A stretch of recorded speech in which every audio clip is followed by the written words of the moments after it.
بسم اللہ والصلاۃ والسلام علی رسول اللہ۔ اچھا، سوشل میڈیا پر ہم نے ایک پوسٹ دیکھی کہ جس میں لکھا ہوا تھا اس روایت کے حوالے سے، قال علی لا اجد علی جل فضلنی علی ابی بکر و عمر الا جلت حد المفتری، کہ یہ جو روایت ہے یہ جھوٹی ہے اور من گڑت ہے، اور اس کو اہل سنت بیان کرتے رہتے ہیں۔ بھائی آج اس روایت کے حوالے سے ہم تفصیل کے ساتھ گفتگو کریں گے، اور میں ثابت کروں گا یہ روایت درست ہے اور بالکل اس کو بیان کر سکتے ہیں۔ لیکن سب سے پہلے یاد رکھیں، اہل سنت و جماعت کا عقیدہ آپ کے سامنے بیان کر دوں کہ انبیاء علیہ السلام کے بعد سب سے افضل حضرت ابو بکر صدیق ہیں، دوسرا نمبر حضرت عمر کا ہے، تیسرا حضرت عثمان کا ہے، چوتھا نمبر مولا علی کا ہے۔ جو بندہ مولا علی کو حضرت ابو بکر صدیق حضرت عمر سے افضل کہتا ہے، ایسا بندہ گمراہ بدین ہے اور اہل سنت و جماعت سے خارج ہے۔ لیکن چند اشعار نبی کے یار حضرت سیدنا ابو بکر صدیق اکبر کے حوالے سے شاعر کہتا ہے، سایہ مصطفیٰ مایہ اصطفیٰ عز و ناز خلافت پہ لاکھوں سلام، یعنی اس افضل الخلق بعد رسول ثانی اسلم ہجرت پہ لاکھوں سلام، اصدق الصادقین سید المتقین چشم گوش وزارت پہ لاکھوں سلام۔ تو یہ جو روایت ہے کہ یہ روایت بھائی اس حوالے سے یہ ہمارے اہل سنت میں کچھ تفصیلی گھسے ہوئے ہیں، اور روافی شیعوں کی عادت ہے کہ جس میں جب شیخین کی افضلیت کے حوالے سے کوئی ان کے سامنے کوئی دلیل آتی ہے، کوئی روایت آتی ہے، تو کہتے ہیں یہ جھوٹی ہے، من گڑت ہے، اور اس کو اہل سنت بیان کرتے رہتے ہیں، غلط ہے، درستی نہیں ہے۔ بھائی سب سے پہلے بات یاد رکھیں کہ جو شیخین ہیں حضرت سیدنا ابو بکر صدیق حضرت عمر یہ رضی اللہ تعالیٰ عنہ، ان دونوں بزرگوں کی افضلیت پر اہل سنت کا اجماع قطعی ہے، اور یہی ہماری جو شریعت کے مشائخ ہوں یا طریقت کے مشائخ ہوں جن کا اولیاء کہتے ہیں، ان سب کا یہی مذہب ہے کہ حضرت ابو بکر صدیق حضرت عمر یہ مولا علی سے افضل ہیں، مولا علی ہوں صحابہ والے بیت ان سب سے افضل ہیں دونوں بزرگ، اور اس پر اجماع قطعی ہے۔ بعض لوگ کہتے ہیں زنی نہیں، بھائی قطعی اجماع ہے۔ آج ہم ان کو توضیح تلوی بھی پڑھائیں گے، نور الانوار بھی پڑھائیں گے، اور ساری کتابیں پڑھائیں گے۔ یہ اہل سنت کے اندر جو تفصیلی گھسے ہوئے نا، جو باتیں اس طرح کی چھوڑتے رہتے ہیں، تو سب سے پہلے بات یاد رکھیں کہ اجماع جو ہوتا ہے نا، یہ 3 قسموں پر ہوتا ہے۔ تو پہلی اجماع کی قسم وہ ہوتی ہے جو خبر متواتر کی طرح ہوتی ہے، اس کا انکار کرنا کفر ہوتا ہے، اور دوسری ہوتی ہے جو خبر مشہور کی طرح ہوتی ہے، یعنی خبر مشہور کا انکار کرنا کفر نہیں ہے لیکن گمراہی ہے۔ جیسے فتاوی ہدیہ پڑھ لیں، بعض علماء کے نزدیک جو خبر مشہور ہے اس کا منکر کافر ہوتا ہے، لیکن صحیح موقف کیا ہے، خبر مشہور کا منکر کافر نہیں ہے لیکن گمراہ ہے۔ تو جو شیخین کی افضلیت ہے یہ اس پر اجماع قطعی ہے، اور اس حوالے سے نبی کریم علیہ الصلوۃ والسلام کی بے شمار احادیث اور احادیث مشہورہ سے یہ عقیدہ ثابت ہے۔ اور اس حوالے سے یہ جو مولا علی کے حوالے سے یہ قول ملتا ہے کہ قال علی ان حکم بن حجل قال سمعت علی یقول لا اجد علی فضلنی علی ابی بکر و عمر الا جلت حد المفتری۔ یہ فضائل صحابہ میں یہ روایت موجود ہے۔ حضرت سیدنا حکم بن حجل سے روایت فرماتے ہیں، میں نے مولا علی المزار رضی اللہ تعالیٰ عنہ کو فرماتے ہوئے سنا کہ جس بندے کو میں پاؤں کہ مجھے ابو بکر عمر سے افضل کہتا ہے، میں اس کو مفتری کہوں گا۔ اور مفتری کی یاد کتنی ہوتی ہے؟ 80 کوڑے، تہمت لگانے والے کی۔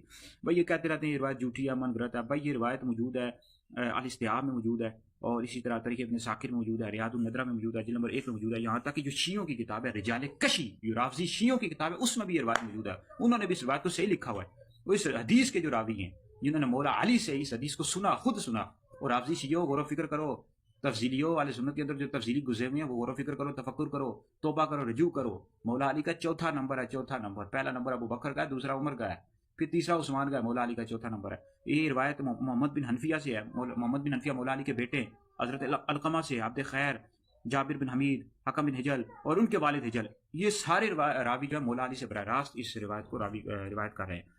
اور علامہ ذابی رحمۃ اللہ علیہ نے اس حدیث کو لکھا حدیث صحیح، شاہ عبد العزیز محدث دہلوی رحمۃ اللہ علیہ نے اس روایت کے حوالے سے فتاوی عزیزی میں کہتے ہیں صحیح، یہ حدیث صحیح ہے۔ رجال کشی میں اس حدیث کو صحیح کہا گیا، لا اجد علیجا فضلنی علی ابی بکر و عمر الا جلت حد المفتری، یہ روایت درست ہے۔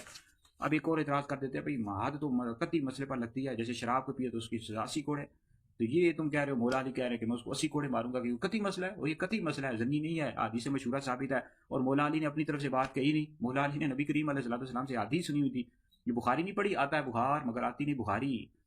عن محمد بن حنفیہ قال قلت لابی ای الناس خیر بعد النبی قال ابو بکر ثم عمر۔ مولا علی کے بیٹے محمد بن حنفیہ کہتے ہیں میں نے مولا علی سے پوچھا کہ حضور کے بعد سب سے افضل کون ہے؟ فرمایا ابو بکر صدیق۔ پھر پوچھا کون افضل ہے؟ پھر فرمایا عمر۔ پھر مولا علی سے یہ حدیث نہیں سنی؟ ابن ماجہ میں حدیث موجود ہے، عن علی قال رسول اللہ صلی اللہ علیہ وسلم ابو بکر و عمر سیدا اہل الجنہ من الاولین والآخرین الا النبیین والمرسلین۔ شیخ عبدالحق محدث دہلوی رحمۃ اللہ علیہ فرماتے ہیں یہ جو لا اجد علیجن، یہ جو مولا علی نے فرمایا لا اجد علیجن فضلنی علی ابی بکر و عمر، شیخ عبدالحق محدث دہلوی رحمۃ اللہ علیہ کیا کہتے ہیں؟ تکمیل الایمان پڑھو کہ افضلیت شیخین کو مولا علی سے 80 آدمیوں نے روایت کیا ہوا ہے۔ افضلیت شیخین ابو بکر عمر کی افضلیت کو مولا علی سے 80 آدمیوں نے روایت کیا، فرماتے ہیں یہ حدیث صحیح اور متواتر ہے۔ اور تفصیلی اور غور و فکر کرو، توبہ کرو۔ پھر اس کے علاوہ آپ دیگر ہمارے اکابرین شاہ ولی اللہ محدث دہلوی رحمۃ اللہ علیہ کو پڑھو، افضلیت شیخین قطعی است، یہ سارے والے کیا کہہ رہے ہیں؟ قطعی ہے، زنی ہے۔ امام مالک کو پڑھو، امام اشری کو پڑھو کہ یہ مسئلہ قطعی ہے، زنی نہیں ہے، تو تبھی تو گمراہی کا حکم لگا ہوا ہے۔ اور یہ حدیث مشہورہ سے ثابت ہے. حدیث مشہورہ کا منکر کافر نہیں ہوتا لیکن گمراہ ہوتا ہے. اور حدیث مشہورہ سے بھی جو چیز ثابت ہو وہ بھی قطعی ہوتی ہے، ظنی نہیں ہوتی. یہ پڑھو اس حوالے سے. تو یہ مولا علی کا قول برحق ہے، درست ہے کہ جس بندے کو میں پاؤں مجھے ابو بکر عمر سے افضل کہتا ہے، اس بندے کو میں 80 کوڑوں کی سزا لگاؤں گا، حد مفتری لگاؤں گا. اور وہ کتنی 80 کوڑ ہے. تو اہل سنت غور و فکر کرو، تفکر کرو. یہ اہل سنت میں کچھ تفضیلی گھسے ہوئے ہیں، اس طرح کی باتیں پھیلاتے رہتے ہیں کہ مولا علی کا پہلا نمبر. اہل سنت کا یہ ہرگز عقیدہ نہیں ہے. یہ تفضیلی شیعوں کا اور یہ جو رافضی شیعے نا ان کا عقیدہ ہے کہ مولا علی کا پہلا نمبر ہے. تو وہ اس طرح کی باتیں پھیلاتے رہتے ہیں کہ یہ آپ نے کئی بندوں نے سنا ہوگا کہ رافضی شیعہ کہتے رہتے ہیں کہ نبی کریم علیہ السلام کے بعد سب سے افضل مولا علی ہیں. یہ شیعوں کا عقیدہ ہے، سنیوں کا ہرگز بھی عقیدہ نہیں. سنیوں کی ہر مسجد میں لکھا ہوا ہے ابو بکر صدیق کا پہلا نمبر، دوسرا عمر کا، تیسرا عثمان کا، مولا علی کا چوتھا نمبر ہے. مولا علی ہماری جان، ہمارے پیر و مرشد ہم سے محبت کرتے اور کرتے رہیں گے، لیکن عقیدہ اہل سنت کا ہی اور اسی پر ہی قائم رہیں گے، اس کو ہرگز بھی نہیں چھوڑیں گے.